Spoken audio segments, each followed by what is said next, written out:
Hello, darlings. How are you today? Because I am a potato. Today, I am getting ready to go out with some coworkers, and I'm going to talk about a movie I just saw called Books of Blood. Very loosely based off of the Clive Barker short story anthology. And I thought, oh, this is going to be lots of fun. I love Clive Barker. I love anthologies. Only one of the stories is actually based off of something he wrote. There's two other stories that are, I guess, their own thing. Kind of reminds me of what happened with the Hellraiser series. Oh yeah, Clive Barker worked on these ones, and then the rest are just movie scripts that they just decide, let's throw Pinhead in here. That'll get people to come, right? I've already washed and cleaned my face, so we're just gonna start with the makeup. Got my primer here. A selfie ready pore minimizing primer by Joa. And once again, I'm looking in the camera, or on the phone screen, since I'm filming with my phone, to see what I'm doing. Alright, so it starts out with sort of the setting piece of a children's bedroom. Creepy shadow in the rocking chair, or something about how the dead want their stories told, you know. Nice creepy fare. And then we start out with an old guy in a bookstore or a library reshelving books, when suddenly there's a shadow chasing him through his bookstore. And some big, scary, obviously gangster mob guy grabs him and threatens him with a knife, being like, hey, you owe your money. And he's like, give me a chance, I'll pay. And they're like, they don't care anymore, they want blood. Beat your face, beat your face, beat your face until it's pretty. And he's like, well, I've got, I know where you can find a rare book that'll be worth millions of dollars, and that'll pay off my debt. Right? And he's like, okay, where do you find it? And he tells him off screen. He tells him where the book is, gets killed anyway. I can't see what expressions I'm making. Why am I making silly faces? So the gangster guy tells his driver where they're headed. I need to find a mirror. And the guy who he just sliced open is smiling while he dies, like, yes, I've gotten one over on them or something. Trying this way to do my concealer, see if it makes any difference. And then we start a story with Jenna, a girl with obvious mental issues, who had just gotten out of the hospital after an incident with college. She has her mother. She's living with her mother, who is maybe not the most understanding of her condition, on top of many other issues. One big one she deals with is misphonia, which is a hatred of sound. She can hear all of the people chewing, mop sloshing, all the sloshing, the gurgling, the whirring, all scratching, all kinds of noises that if your brain was actually paying attention to them would drive you crazy. So I can understand some of her issues. She does not like her existence, and she's kind of morbid because of it. After her mom is thinking about sending her back to the mental health facility called the farm. Remember when they called that thing the funny farm? Not funny. I'm gonna do my blush first because I'm using a tint blush. This is the Peri water tint. So she tries to run away, and she's trying to head to Los Angeles. But while that's happening, she feels like she's being followed, and she is by the tall man from Phantasm! Or what looks like him anyway. I swear, I was like, what are you doing in this movie? There we go. And I guess I'm gonna do some powder contour. Well, she ends up at this cafe, which is a Wi-Fi cafe, which I guess is a thing now. At first I was like, a web cafe? In this day and age? But I mean, it's just more like a coffee shop that also offers Wi-Fi. Should I contour my nose? I don't really feel like doing it. I just mostly did that to give my face a bit warmer. As you're watching this, you're feeling like the spider web cafe obviously means she's falling into a spider's web. But how? Well, she ends up at this Airbnb run by this old couple. There's Ellie, the former registered nurse, and her husband. And well, at least not everything spilled out when that happened. It's probably all over my socks. Oh, it's all over a lot of stuff.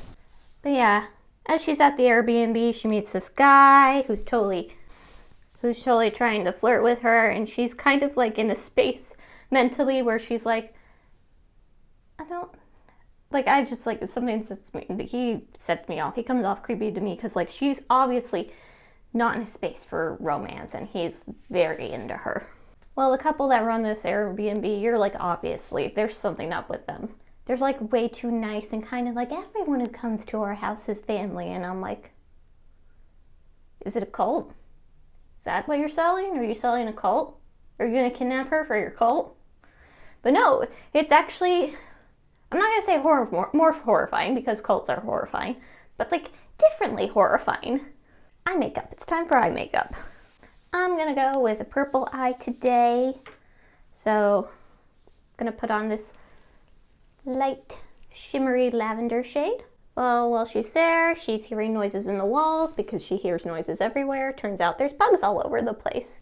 And first night, she has a really bad sleep paralysis dream where, like, she sees her mom, but her mom has a monster face, and the lady speaks in her mom's voice, and guy comes in, tries to make a move on her, and gets a black bag put over her head. The tall man is outside her window. It's all very, like, discomfort.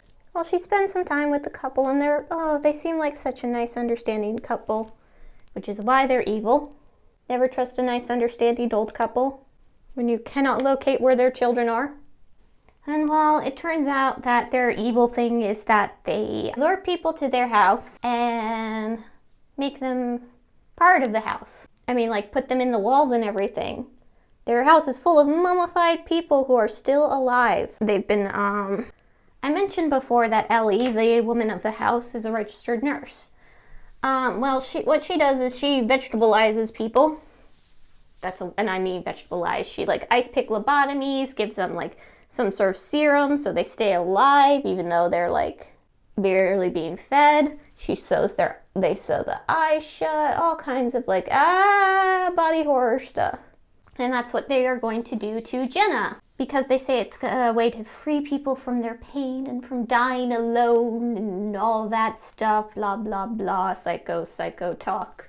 Well, as they're about to do the procedure on her, they get a knock at the door, and it turns out it's the tall man! Or, not really.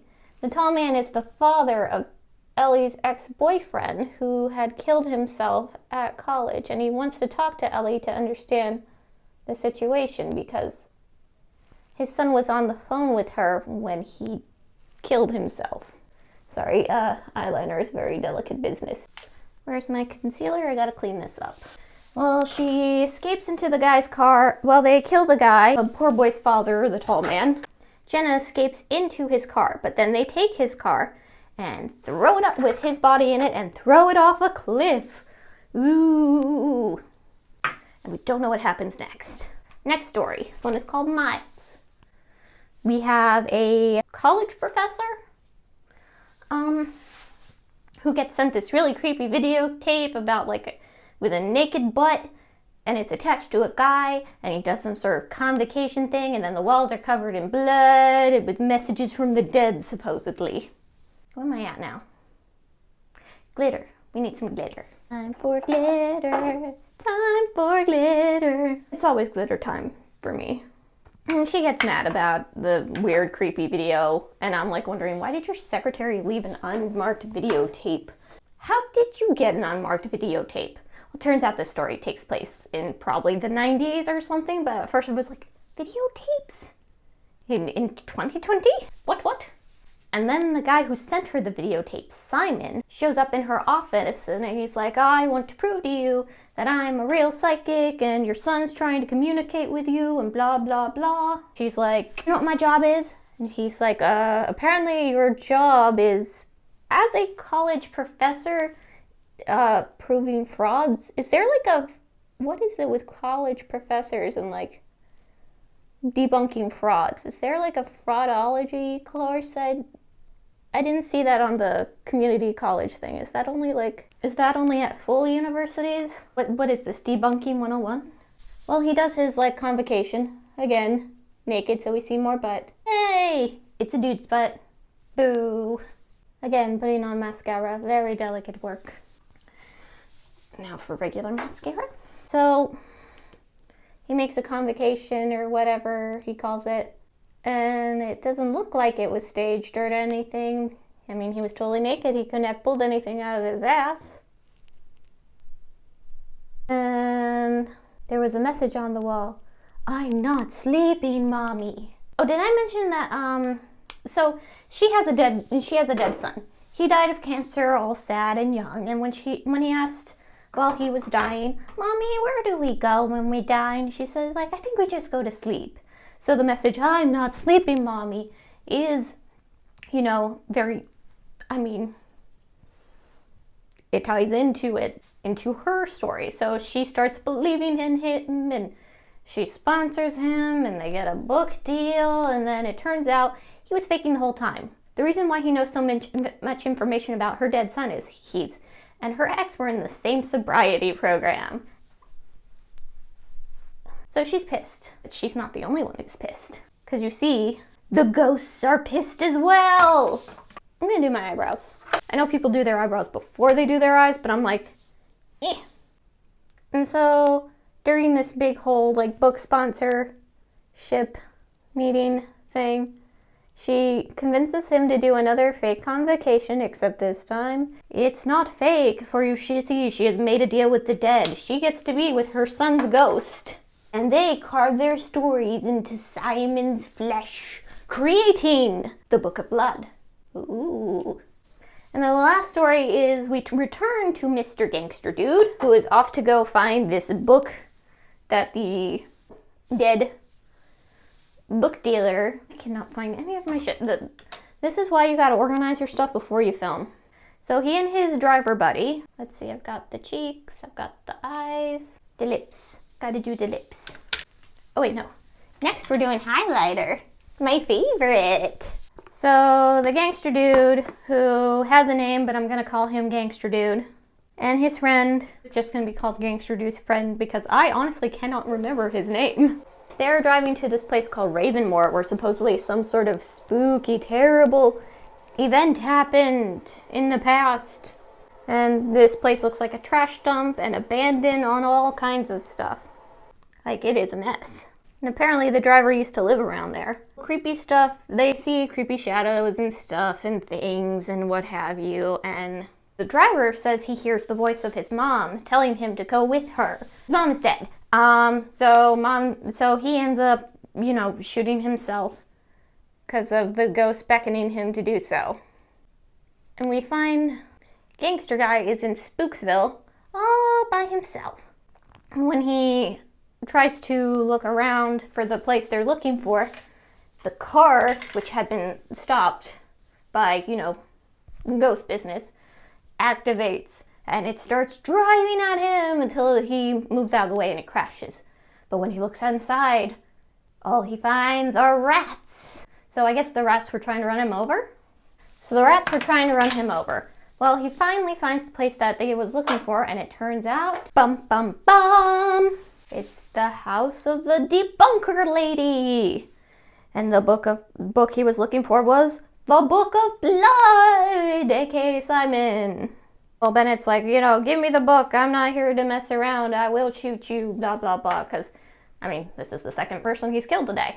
Or would be the second person he's killed today. But instead, she's like, oh, all you people come trying to find the book. And then y'all die. And yeah, that's what happens. The rats come for him again. Maybe they really were trying to run him over. And start chasing him and crawling all over him and biting him. And so he's like, he has his knife, so he starts like stabbing the rats that are on him, and it turns out he stabbed nothing but himself. So here he is, open stab wounds, wandering around trying to find help, and he ends up at a different house. The house of Ellie and her husband and their 100 mummified bodies. I'm gonna go get my wig. Wait, first, glasses. This one I picked up in a wig shop nearby. Yeah, actually nearby the place I'm going to tonight. How we looking? Looking very blonde. I like it. Gangster dude ends up at Ellie house, and he ends up actually in the middle of Jenna's story. What's happening right now to Gangster Dude is in the middle of what happened to Jenna. Sorry, concentrating on brushing out this wig and everything proper. Not looking too bad. And Ellie and her husband end up killing him to make him as fertilizer for their garden. Whatever that means. And then we finally see Jenna again. She's in a hospital bed. She survived the crash, and the police think that the tall man had tried to kill her and himself. So she's back to her life. Her old, horrible life where she can't shut out all the horrible sounds she hears, and her mother who doesn't want to understand her, and just this existence that she despises so much. And we find out what happened with her ex-boyfriend. Turns out, she goaded him into killing himself. Very much reminded of the Conrad Roy case. And as someone who deals with issues about suicidal ideation, I've lost my sympathy for Jenna, basically. Because she goaded him because she was like, this is a way to send a message to people that we said no to this bad life thing in the system. And I'm just like, rage. I'm rage.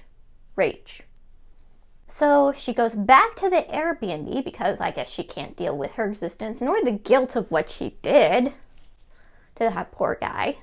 And she goes through with the procedure so she can just be a little vegetable plant living in their house. And it looks like she's finding peace that way, and I don't know how to feel because one hand, I want her to, man up and deal with what she did, and on the other hand, kind of mad at her and fine with her becoming a vegetable person. So what are my thoughts on the Books of Blood? Well, as someone who actually has the first volume, and I've read some of the stories, really like the one that's actually based off of the Clive Barker story, the Miles one, which is the first and last story of the Books of Blood anthology. I was definitely compelled by the Jenna one. That one's good. It's good at making you feel uncomfortable and paranoid and getting inside her head. The weakest one is definitely the gangster story where it's just like, oh, some guys drive to a spooky place. Spooky things happen. Dead. So yeah, that one's less compelling. And again, you start with a unsympathetic protagonist instead of figuring out, oh, they were a bad person all along, or they did a terrible thing. Anyway, this is my final look. I'm very blonde. Goodbye, darlings. And don't forget to subscribe if you like my video.